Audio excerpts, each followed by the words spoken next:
साधु की कहानी। इंतजार मत करो, कुछ काम करो। एक बार एक गांव में एक साधु रहता था जो भगवान पर बहुत विश्वास रखता था। यह बार वह साधु पेड़ के नीचे बैठा था और भगवान को याद कर रहा था। तो अचानक बाढ़ आ गई, चारों तरफ पानी ही पानी। सब लोग अपने आप को बचाने के लिए ऊपर पहाड़ की तरफ भागने लगे। उनमें से एक आदमी देखा कि इस हालात में साधु जी भगवान की तपस्या कर रहे हैं। वह सोचा कि ये अपने आप को बचाने के लिए कहीं जा क्यों नहीं रहे हैं। तो उस साधु से बोला, अरे आप कहीं जा क्यों नहीं रहे हो? आप भी मेरे साथ ऊपर पहाड़ की तरफ चलो, नहीं तो डूब जाओगे।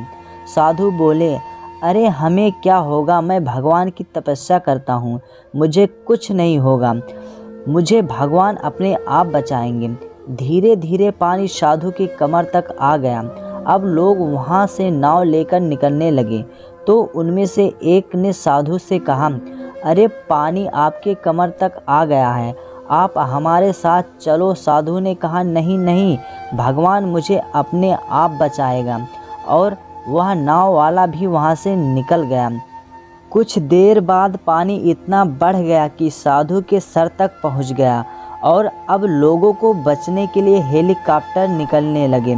एक हेलीकॉप्टर साधु के पास आया जो कि आखिरी हेलीकॉप्टर था। साधु के पास नीचे रस्सी फेंकी और बोला, इसे पकड़ो और ऊपर आ जाओ, नहीं तो आप डूब जाओगे। यह आखिरी हेलीकॉप्टर है और आपके पास में दूसरा कोई रास्ता नहीं है बचने के लिए।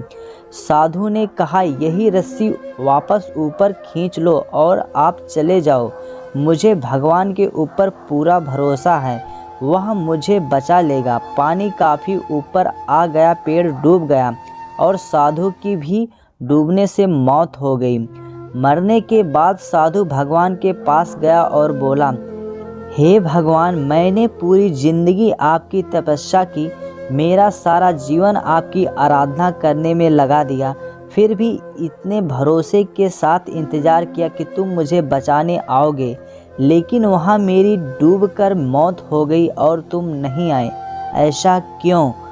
भगवान बोले, मूर्ख इंसान, एक नहीं 3 बार आया था। वो 3 बार मैं ही तो था। पहला पैदल, दूसरा नाव के द्वारा और तीसरा हेलीकॉप्टर के द्वारा। लेकिन तुमने मेरा एक भी अवसर पहचान नहीं पाया। पता नहीं किसका इंतज़ार कर रहा था। इस तरह से ज़िंदगी में हमें ऊपर वाला बहुत से मौका देता रहता है, लेकिन हम सब उस मौके को ठुकरा कर पता नहीं किस चीज़ का इंतज़ार कर रहे होते हैं कि वो होगा तभी मैं करूँगा, और इस बात पर अड़े रहने से एक वक्त के बाद वो मौका हाथ से निकल जाता है और हम कुछ नहीं कर पाते। तो किसी से अच्छे समय का इंतज़ार मत करो, जो भी करना है आज और अभी से शुरू कर दो। तो दोस्तों, यह हमारी छोटी सी स्टोरी आपको कैसे लगी, इस वीडियो के कमेंट बॉक्स में ज़रूर बताएं, और आप चैनल पर नए हो तो चैनल को सब्सक्राइब ज़रूर करें।